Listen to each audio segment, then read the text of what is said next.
So, hello everyone. It's wonderful to speak with you all again today on this wonderful Easter Sunday.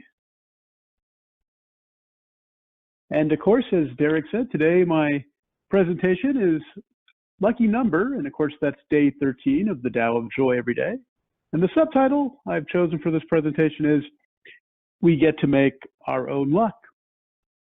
And it's interesting how often what Bill talks about, he'll bring up a point that segues very well into what I'm going to talk about. And his perspective on the dandelion, a lot of what I'm going to say is going to echo that in some ways, as the perspective on luckiness and unluckiness in the context of what Derek wrote in his wonderful book for the 13th day.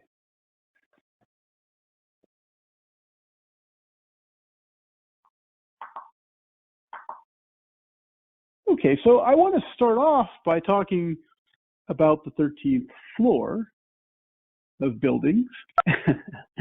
And the reason why I want to do that is because I think it makes a good illustration of just how much this idea of luck or unluckiness or superstition permeates our culture.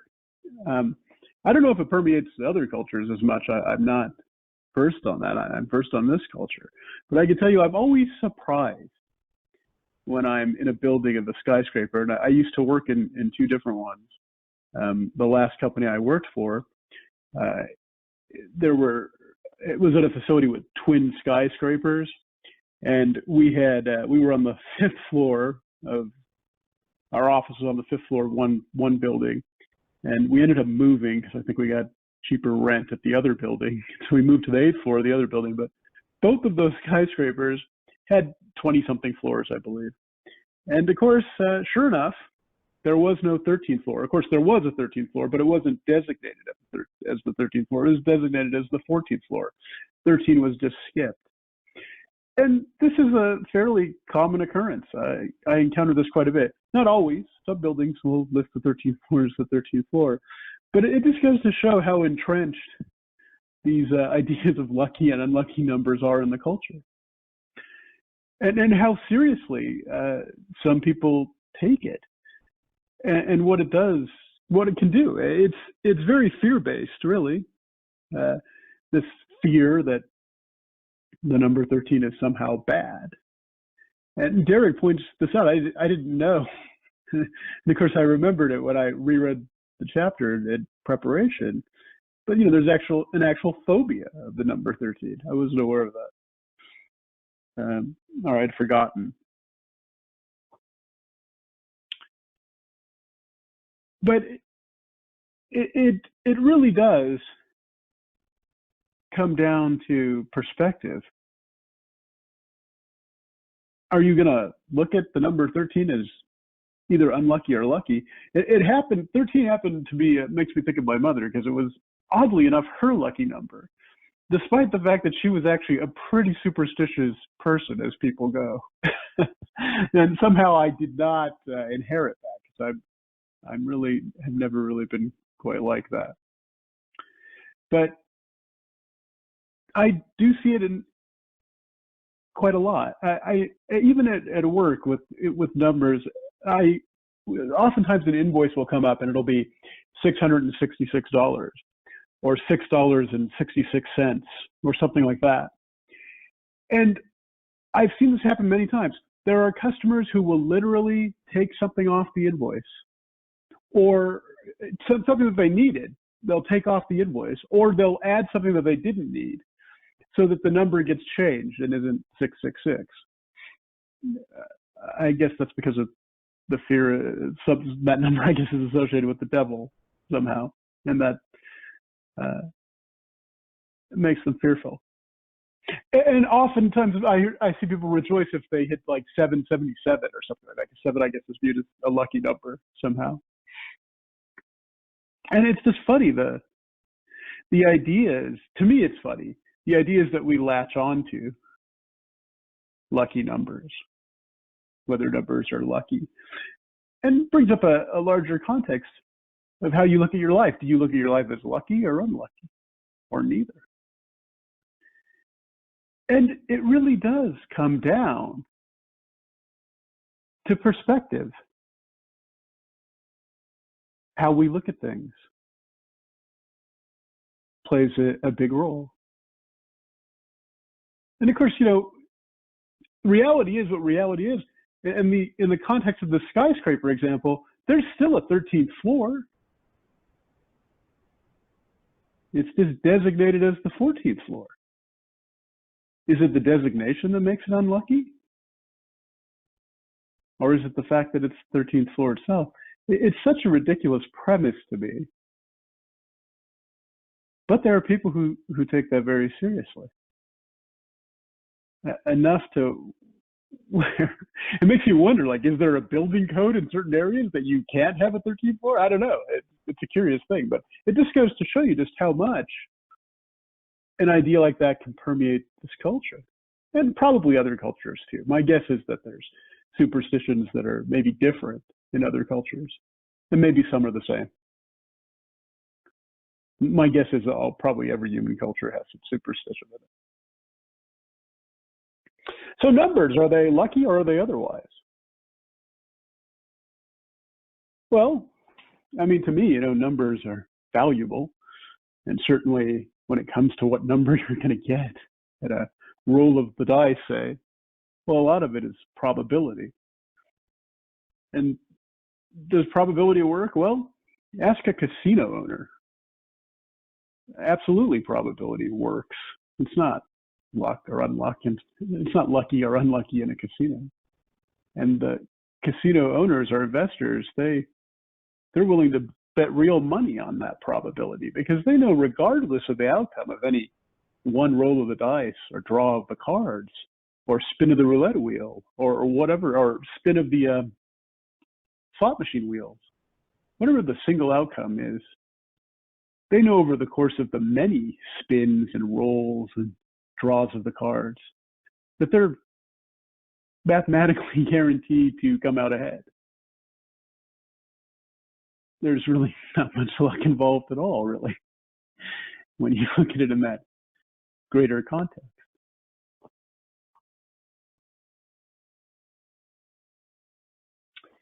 So what is the Tao perspective on this? I entitled this, we get to make our own luck. What did I mean by that? Well, basically what I meant is this. One of the most appealing things about the Tao for me is the way it allows you or anyone to take control of their own life, to not be imprisoned by an unlucky perspective. Or maybe equally annoying might be someone who's one of those people who goes overboard with, I'm so lucky, and they go around dotting their eyes with little happy faces. I guess I shouldn't be mean about being positive. There's nothing wrong with being positive. But it's funny, lucky, unlucky. What does all that really mean? When you strive to be present in the moment, there really isn't luck in the moment. Often the concept of luck is, and I think this is human nature, you focus on the bad luck of the past, or maybe you hope for the good luck of the future, or maybe you fear the bad luck that could possibly come in the future. But when you live in the moment, lucky, unlucky, doesn't matter.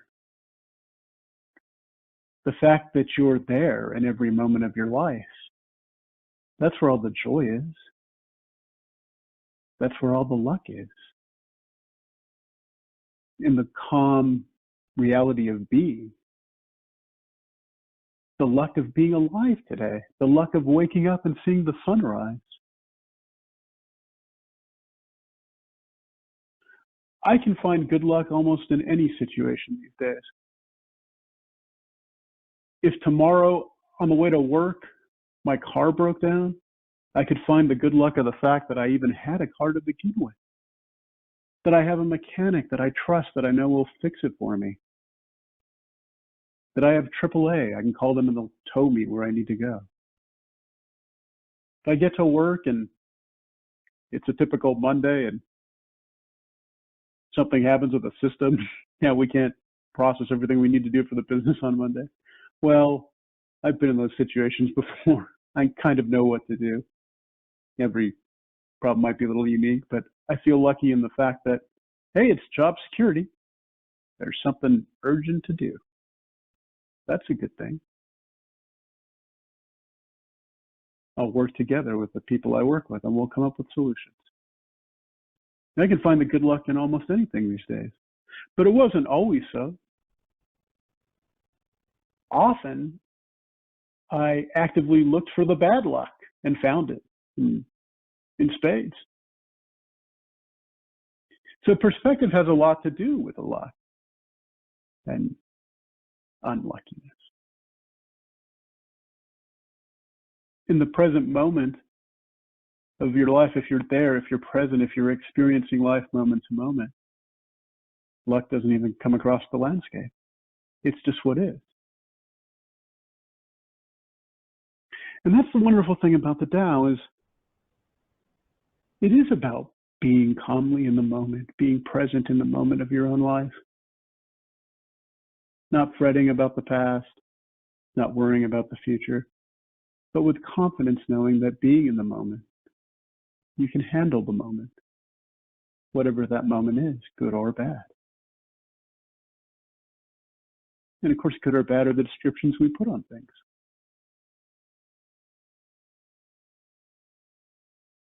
Like Derek said, you can see the glass as half full or half empty, or you can drink the essence of it and sustain your life. And that's really what living in the moment is. That's how you find the most happiness, is when you're in the moment, the present moment.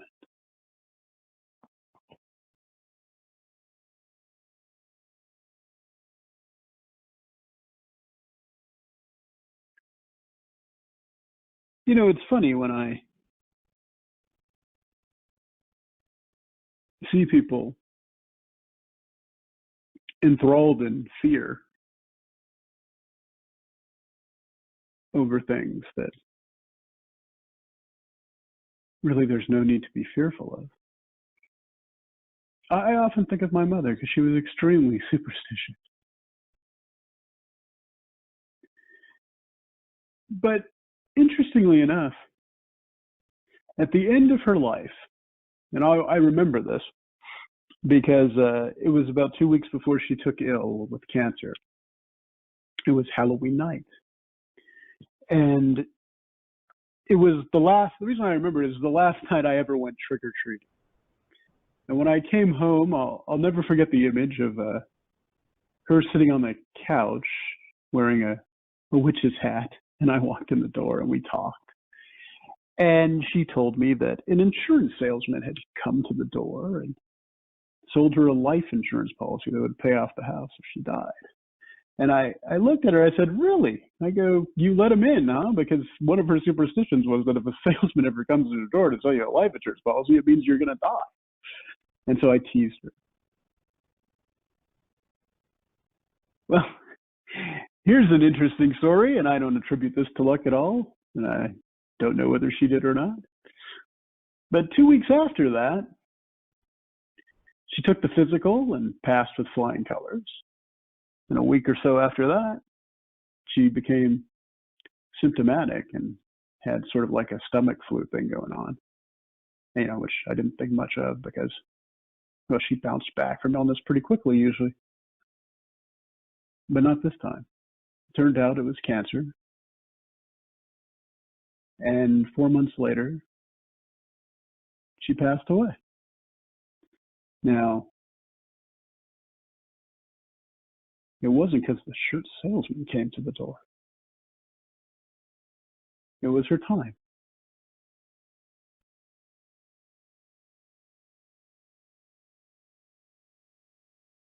And I can't say, well, wow, that was good fortune for me because it paid the house off, and which was ultimately sold. And my sister and I had a was able to start out life with no, my sister's 6 years older, but I was able to start off with some money to be able to afford college and so forth. You'd look at it as lucky that way, but I don't. I would have much rather had my mother be alive today. But I don't consider that she's not here unlucky. What I consider lucky is that I had her as a mother to begin with, warts and all. The experience of being her child was well worth it and well cherished. And so life is there for us to cherish, the good and the bad, the lucky and the unlucky. And it's all in how you look at it. And that's why I say we get to make our own luck. The Tao is about taking control of your own life, your own perspectives, your own behavior, your own attitude. And so much of that shapes how your life unfolds. And it's really the Tao teachings that teach us this. It's not about some external force visiting good luck upon you. No, really, the good luck comes from within you, how you're going to look at it.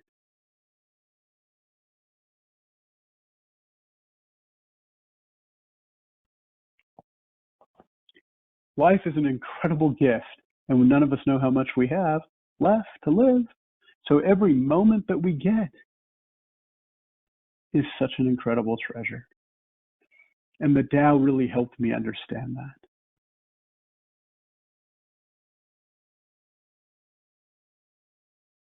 Dandelions, are they good or bad? No, it's all how you look at it. Such a great point Bill made in the context of the dandelion. Okay, so I'm going to start to sum it up here, if I can.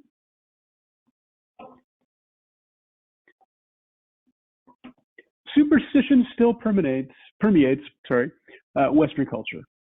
Elevator control panels often lack a number 13. Bizarrely, we often designate the 13th floor as the 14th floor.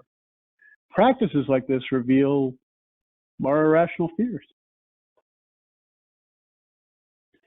The reality of it is that numbers are neither lucky or unlucky and have nothing to do with how lucky or unlucky we perceive that we are. And it's important that we emphasize that phrase, we perceive.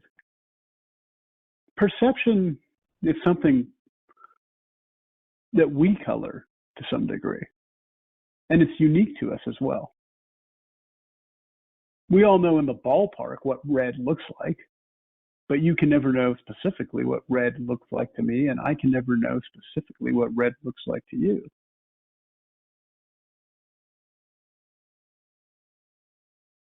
To some degree, that's colored by your mind.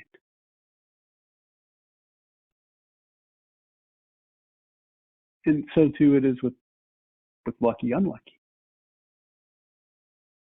How are we going to perceive what happens in our life? Because I submit you can find luckiness or unluckiness in anything that happens. It's all in how you look at it. Tao cultivators are free from the shackles of these crazy ideas about numbers like 13 or 666 or 7 or any other number that can be arbitrarily chosen to be lucky or unlucky. Following the Tao teachings means you don't have to worry about stuff like this. Instead, you just live in the moment and put the teachings into action.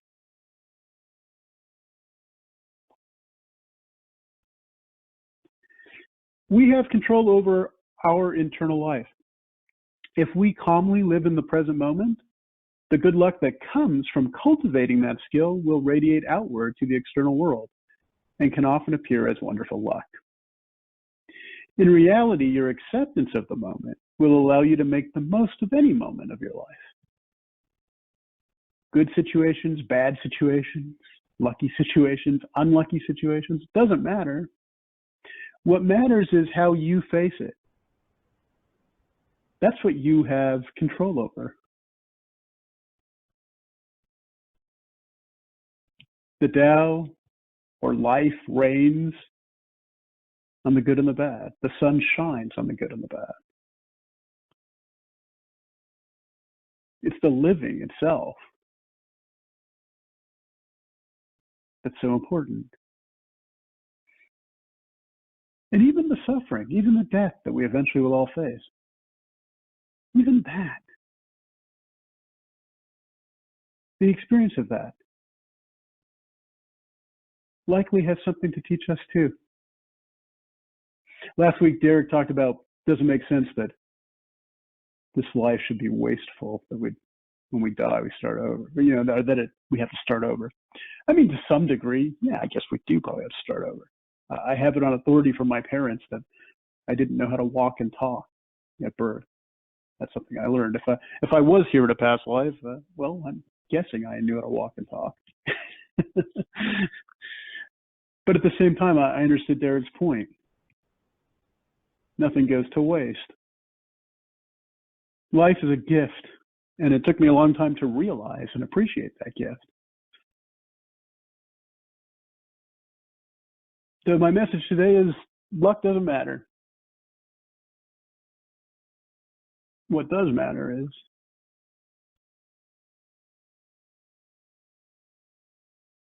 experiencing the moment in calm happiness.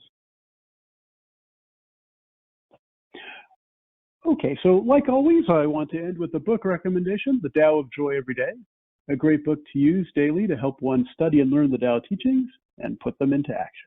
So there it was, a lucky number, day 13. We get to make our own luck. Thank you so much for allowing me to speak to you today. I hope I said something that was of use, and I hope you all have a wonderful Sunday. Thank you so much, Alex. I have to say that this whole thing surrounding the number 13 has got to be one of my favorite topics. Alex, may I request that we see your awesome summary screen? Oh, absolutely, sir. Yeah, let me get that back up here. There we go. Cool.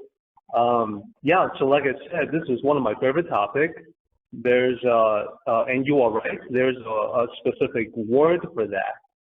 It's triskaidekaphobia. It's actually not that hard to remember. All you got to do is to know that it comes from the Greek, and tris will be 3, kai will be and, A-N-D, deka will be 10. So triskaideka will be 3 and 10, which is 13, and then phobia. So triskaidekaphobia is the fear of the number 13. It actually becomes even more convoluted than that, but I think I'll stop there.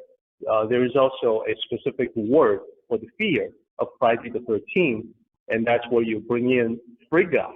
Frigga is the Norse goddess after whom the name Friday is named after the goddess Frigga or Freya. So Frigga triskaidekaphobia is the fear of Friday the 13th. There are people who travel around the country to look at different buildings to see, if it's a building that's taller than 13 floors, then they want to take a look at the elevator panel to see how it is. And there are people whose hobby it is to take a photo of that to see that, the number 13 has been skipped. And then you jump right to 14 from 12. And I have read that there are buildings where they have a 13th floor, but it's not accessible by elevator. It's blocked off for normal access, and it's the place where they put heavy machinery and sometimes perhaps, equipment having to do with the building itself, the plumbing, the air conditioning, etc. So I actually meant to ask my friend Chris, because he's been working for many years on different buildings.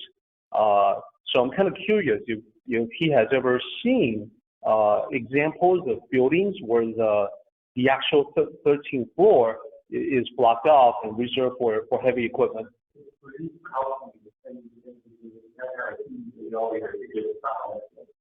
Okay. So but my theory is that the reason that they don't have a number 13 on the elevator is because they actually make the elevator button. So the same Bible button. There's actually even the way that they arrange the elevator panel. So the people that I mentioned that travel around the country to take photos of the elevator panels, you can see that in some of them, they're designed so that the button will go from 1 to 12 in one column or row, and then in the next one, it goes from 14 to whatever else. So that way, because they break it up like that, it sort of like fools people into not noticing that there was no 13. You know, so the extent to which we go to alleviate our fears of a simple number, I think is pretty incredible. It's pretty breathtaking all by itself. And yeah, it always surprises me. Wendy and I laugh about it. It just amazes me that there's so many buildings with no 13th button. Yeah, and you know, and Chris makes a good point as well, that if you were the architect or the contractor, you're the builder of this tall building, and you're like, you know, no, we have to break through our superstitious beliefs, and therefore we're going to have a, you know, by God, we're going to have a 13th floor, and then you go around, you know, looking for parts to put onto your elevators, and it's like, what? You guys don't make the number 13? Okay, I guess we need to come up with something else. And the whole idea of setting aside the 13th floor for you know, housekeeping, for other equipment, inaccessible normally, is because that's to avoid the perception and the smart Alex who, no pun intended, who will look at a building like that that's skipped number 13, and you know, when they get to the 14th floor, they will say, we're really on the 13th floor, but they're fooling us by labeling it differently. You know, who do they think we are? So, you know, that's one approach that can encounter some sort of pushback. Now, in Tao cultivation, what I advocate for everyone is clarity. So it definitely pays to look into the historical origin on some of these superstitious beliefs. So in my own research on this topic, I looked into Friday the 13th, and of course, the first thing that I find is that it's a very successful horror film franchise. You know, you have Jason, right? The killer with the hockey mask. He's the star of Friday the 13th horror movie franchise, and he spends every movie go around killing, I don't know, teenagers or something, killing everybody. So that's definitely very popular. It's a money maker. Now, at the same time, I also want to look back in history. So one of the things I read was that the whole origin of Friday the 13th comes from the historical event from all the way back in Friday, October 13th, in the year 1307. And it had to do with the Knights Templars. The Knights Templars back in those days were formed to protect Christians as they make their holy pilgrimage. You know, so they were the Knights, quote unquote, the Knights of the Temple. They protected these Christians on their way there, on their way back. And because they traveled to all these different cities, by way of convenience, they also, you know, did some trade. They also created a rudimentary banking system that you could entrust money to the Knights Templars, and they will keep it and deliver to someone else, or they will make a loan out of it to other people, etc. And so, bottom line is that the Knights Templars became very wealthy, and this definitely caught the attention of the rulers back in those days. So historically, the ruler of France at that time became aware of the great wealth of the Templars and wanted to take that away from them for himself, and therefore he conspired with the Pope at the time, and that was the Pope Clement the the fifth, and I believe it was the king was might have been King Philip IV. Anyhow, they got together, they planned this attack, this ambush on the Knights Templars, and it took place. The bloody slaughter took place on Friday the 13th. So that being the case, when you know about the historical origin of why that's unlucky, then I hope that the realization is like a weight that's been lifted from you, because, you know, the sudden realization ought to be that, well, you know, I'm not a member of the Knights Templar, so Friday the 13th doesn't actually need to mean anything to me. So just because it's part of the culture ever since those days, you know, that doesn't affect me one way or another. And besides, the number 13, as Alex pointed out, it's just a number. You know, it's an interesting number. It's a prime number. It's a number that comes in handy in calculations. But other than that, it really doesn't have any cause to be the source of irrational fears. I also wanted to say that as we study the Tao, I want to caution everyone to not assume that because the Tao comes from Eastern sources, that, you know, the people of Asia are not subjected to this kind of irrational fears. Well, actually, the opposite is true. The people, the Asians, people from the other side of the globe, they are every bit as human as we are over here, subjected to the same irrational fears. So they just have a different set of numbers that they fear. And let me talk a little bit about the cultural aversions, the cultural lucky numbers and unlucky numbers for the Chinese. The number 4 in Chinese, in Mandarin, is 4. So when you count from 1 to 5, 1, 2, 3, 4. So the fourth number, 4. The character for death in Mandarin happens to be 4. So it's a little bit different from 4. 4. But the sound is close enough that people associate the number 4 with death. 4 versus 4. Therefore, when it comes time to get you know, your driver's license, your car, and you know, the license plate on your car, people avoid the number 4 because they think that it's just an unlucky number that'll get them into accidents, you know, and not just any accident, but a deadly accident, an accident with fatality.